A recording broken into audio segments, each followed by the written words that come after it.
Olá a todos, mais uma aula de ciências começando.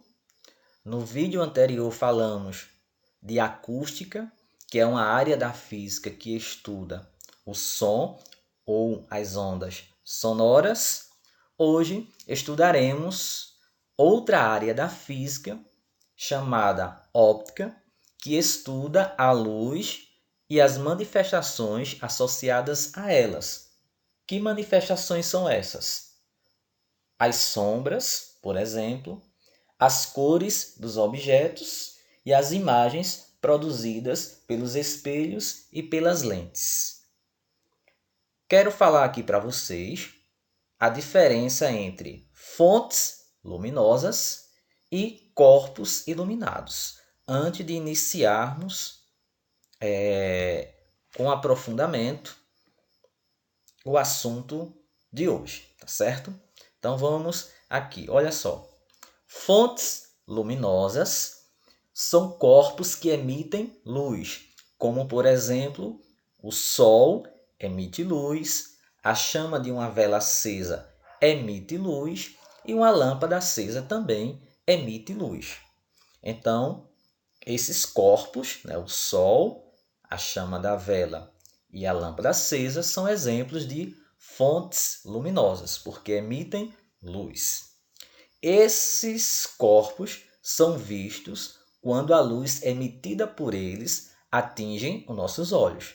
Por exemplo, a gente visualiza o Sol quando os raios de luz do Sol atingem os nossos olhos, ok? A gente visualiza a vela ou a chama da vela quando os raios de luz da vela atingem os nossos olhos, conforme mostrado aqui na nossa imagem. Olha aqui.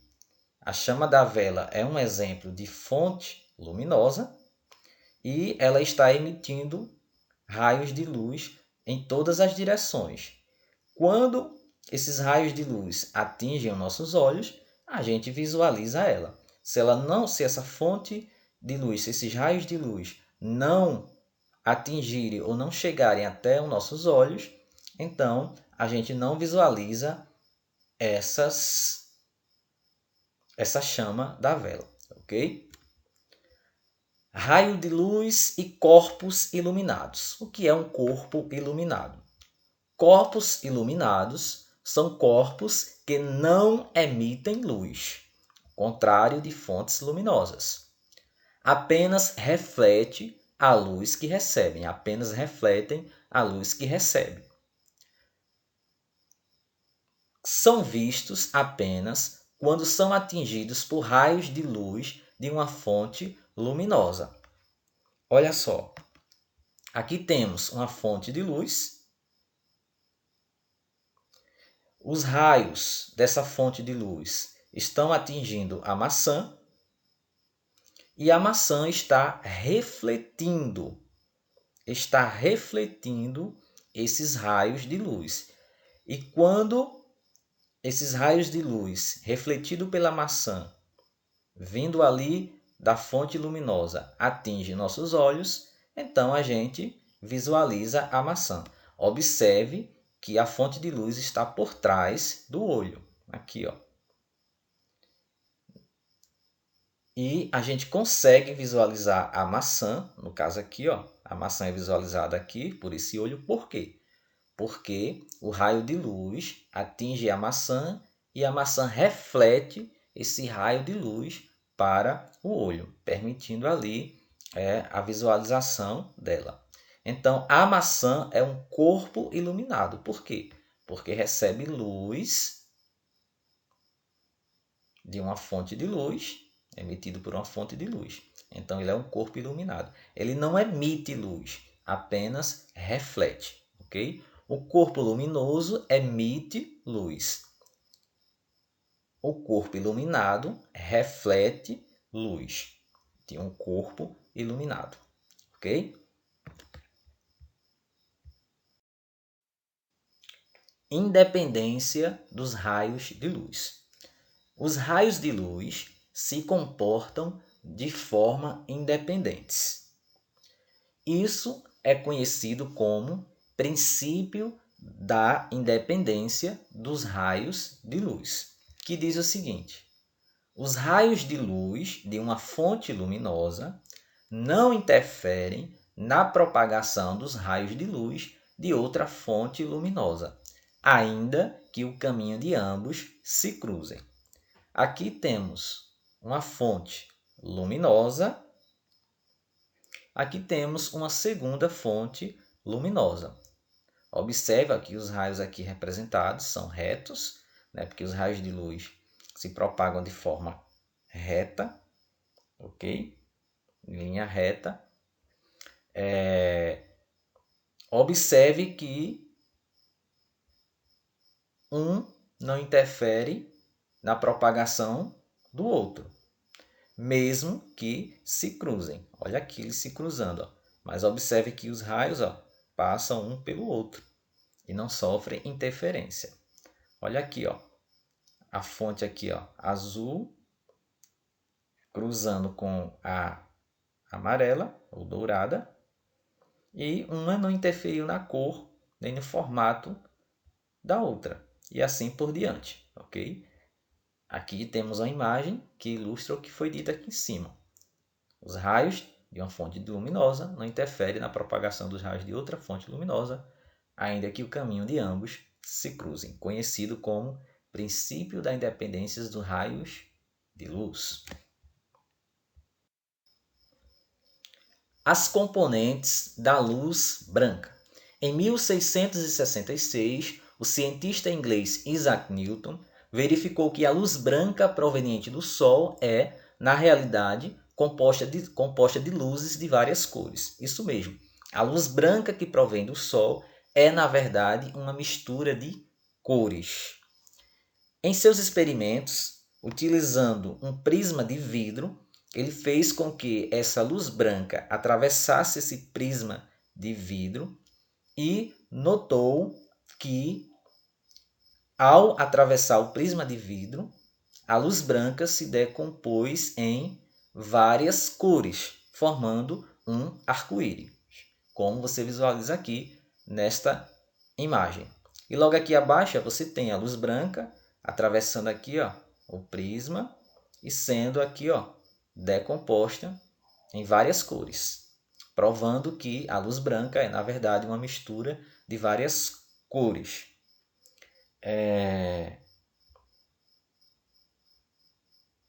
Essa mistura de várias cores nos leva a ter a sensação, ou provocam a sensação visual de luz branca. Quando se mistura todas essas cores, temos a sensação visual da luz branca. Na verdade, quem interpreta essa sensação visual de luz branca é o nosso cérebro.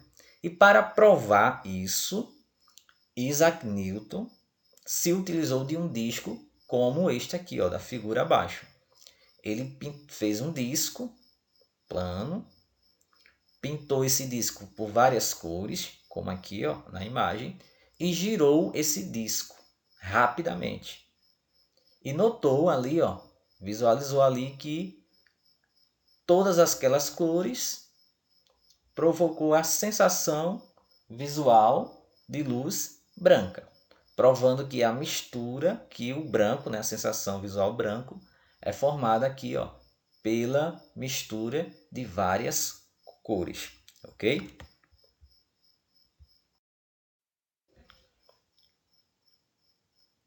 Se diz que o arco-íris é formado por 7 cores, mas cada uma dessas 7 cores tem várias tonalidades. Logo, o arco-íris possui diversas cores. Para se obter a sensação visual de branco, não é necessário todas essas cores. Com apenas as luzes de cores vermelha, azul e verde, pode-se obter a sensação visual de branco. Olha só aqui, ó, a luz branca pode ser obtida, a sensação, né, visual de branco pode ser obtida apenas com luz vermelha, verde e azul. A luz vermelha nos dá a sensação visual de vermelho. A luz verde nos dá a sensação visual de verde. A luz azul nos dá a sensação visual de azul. E a mistura das três nos dá a sensação visual de branco. Quem nos dá essa sensação, né, quem faz aí essa sensação visual, quem interpreta ela é o nosso cérebro, ok? Da mistura de duas cores primárias de luz, lembrando que as cores primárias de luz são vermelho, azul e verde. Vermelho, azul e verde são as cores primárias de luz. Da mistura de duas delas se obtém uma nova sensação visual, como por exemplo aqui, ó, luz vermelha mais luz verde nos dá a sensação visual de amarelo. Luz vermelha e luz azul nos dá a sensação visual de magenta. Luz verde e luz azul nos dá a sensação visual de ciano. Olha aqui, ó. R de red, que é vermelho em inglês, blue de azul em inglês e green de verde em inglês, ok? Então, olha só. Vermelho com verde, temos a sensação visual amarelo. Vermelho e azul, temos a sensação visual magenta, de magenta. E luz verde mais luz azul, temos a sensação visual de ciano. E a mistura de todas elas, temos aqui, ó, a sensação visual de branco. Gente, variando as intensidades dessas três cores, né, amarelo, magenta e ciano, se obtém diversas cores, essas cores que visualizamos no dia a dia, tá certo? Observe que as impressoras, né, aquelas que utilizam tintas, possuem amarelo, magenta e ciano. E com essas cores se obtém, né, as páginas coloridas que nós visualizamos, ok? Cores primárias de luz e visão. Qual a relação das cores primárias de luz com a nossa visão? Vamos lá. Quando a luz branca do Sol atinge este objeto, notamos que esse objeto reflete apenas a luz verde e absorve a luz vermelha e a luz azul. Portanto, o objeto será verde, é de cor verde. Nesse caso aqui, ó, a luz branca do Sol atinge esse objeto. Esse objeto ele absorveu a cor azul e verde e refletiu a luz vermelha. Logo, ele será um objeto vermelho. Nesse terceiro caso aqui, ó, a luz branca, ao atingir o objeto, o objeto absorveu a cor verde e a cor vermelha e refletiu a cor azul. Então, o objeto é azul. Já nesse caso aqui, ó, o objeto ele absorveu toda a luz branca do Sol, todos os raios de luz. A luz branca ali do Sol foi absorvida totalmente pelo objeto. Então, o objeto não vai refletir nenhuma cor. Logo, ele será preto. O objeto de cor preta. Ele absorve todas as cores e não reflete nenhuma delas.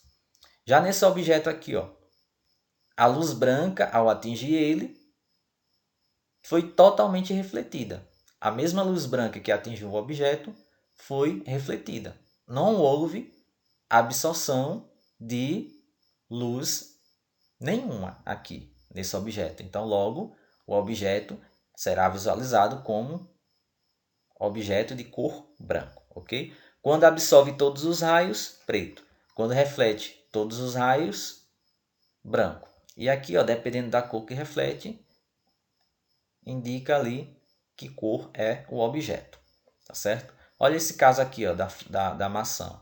A luz branca do sol, lembrando que a luz branca pode ser obtida com vermelho, verde e azul. Então, ó, a luz branca atingiu a maçã e a maçã absorveu a cor azul,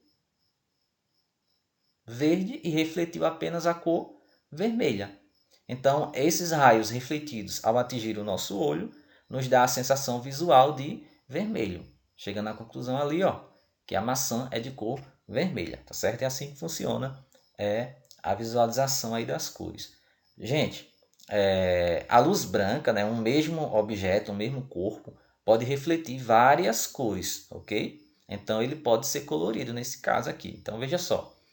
A luz branca atingiu aqui a planta, ó.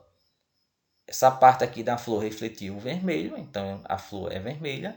E essa parte aqui, ó, da folhagem absorveu todas as cores e refletiu apenas o verde. Então, a folha nos dá a sensação visual de verde, tá certo? Então aqui, ó, essa parte aqui, ó, da florzinha, a flor absorveu todas as cores e refletiu apenas a cor vermelha. Então, por isso que nos dá a sensação visual de flor vermelha e assim por diante, ok? Dentro do nosso olho existem células que captam luz e enviam estímulos ao cérebro, que os interpreta compondo as imagens e as cores dos objetos que vemos. São dois grupos dessas células: o grupo dos bastonetes e o grupo dos cones. Os bastonetes não permitem a visualização de cores. Os cones permitem a visualização das cores. Os bastonetes funcionam em ambientes com pouca luz. São bastante sensíveis. Conseguem captar em ambientes com pouca claridade. Já os cones só conseguem captar a luz em ambientes com claridade intensa. Os bastonetes não permitem a distinção entre as cores. Já os cones permitem a visualização em cores. Existem 3 tipos de cones: cones que captam luz verde, cones que captam luz vermelha e cones que captam luz azul. Então, cada tipo de cone é responsável pela captação de uma cor primária de luz, como você pode ter notado. A combinação desses 3 tipos de cor primária de luz nos permite ver ou compor todas as cores que podemos perceber. Existem pessoas que não possuem esses cones e elas enxergam preto e branco. E tem pessoas, por exemplo, que não possuem ou a cor vermelha ou a cor verde. No caso, os cones que captam a cor vermelha ou a cor verde. Essas pessoas não conseguem distinguir o verde do vermelho e vice-versa. Essas pessoas são chamadas de daltônicos, ok? E o que permite a visão em cores é o funcionamento dos cones, ok? E a combinação que eles fazem dos diversos tipos de cores primárias de luz. Cores primárias de corantes. Até aqui falamos de cores primárias de luz. Agora, nessa imagem, falaremos de cores primárias de corantes, de tintas, substâncias, ok? São 3 cores primárias de corantes: o ciano, a magenta e o amarelo. Da mistura de duas cores primárias de corantes, obtemos uma cor primária de luz. Olha só, ao misturarmos o corante magenta com o corante amarelo, magenta com amarelo, se obtém a cor primária de luz, vermelho. Ao se misturar o corante amarelo com o corante ciano, se obtém a cor primária de luz, verde. Então tá aqui, ó, amarelo com ciano, verde. Corante magenta mais corante ciano igual a luz primária azul, de luz azul. Então aqui, ó, magenta com ciano, então a mistura se formará o azul, ok? Observe que da mistura das cores primárias de corante se obtém as cores primárias de luz. Atenção, não confunda cores primárias de corantes, que são amarelo, magenta e ciano, com cores primárias de luz, que são vermelho, verde e azul. Cada corante absorve uma determinada cor primária de luz, como por exemplo o ciano. O ciano ele absorve o vermelho e reflete o verde e o azul. O magenta ele absorve o verde e reflete o vermelho e o azul. O corante amarelo, ou tinta amarela, vai absorver o azul e refletir o vermelho e o verde. Se misturarmos dois corantes, vamos visualizar outra cor diferente. Veja só, se misturarmos ciano, o corante ciano, ou tinta ciano, mais o magenta, teremos uma mistura de cor azul. Por quê? Porque o ciano absorve o vermelho e a magenta absorve o verde. Então, se o vermelho e o verde vão ser absorvidos, retidos ali pela mistura, então o que vai ser refletido é o azul, porque o que sobrou foi o azul. Quem absorve o azul é o amarelo. Como aqui não tem amarelo, então a gente visualiza ali os raios de luz, né? A cor primária de luz, azul. Aí nesse caso aqui, ó, o corante amarelo, no caso o corante magenta, mais o corante amarelo, né? Esse Y aqui é de yellow, amarelo em inglês. Então o que é que acontece? Dessa mistura de corantes temos a cor vermelha. Enxergamos a cor vermelha se misturarmos os dois. Por quê? Porque o magenta vai absorver o verde e o amarelo vai absorver o azul. Então, se o verde e o azul são absorvidos, então o que vai ser refletido é o vermelho. Então, a gente vai visualizar aquilo como vermelho. Nesse caso aqui, ó, da mistura de amarelo e ciano, então, como o amarelo absorve o azul e o ciano absorve o vermelho, então o que vai restar é a reflexão da cor primária de luz verde. Então a gente vai visualizar aquela mistura como verde, ok?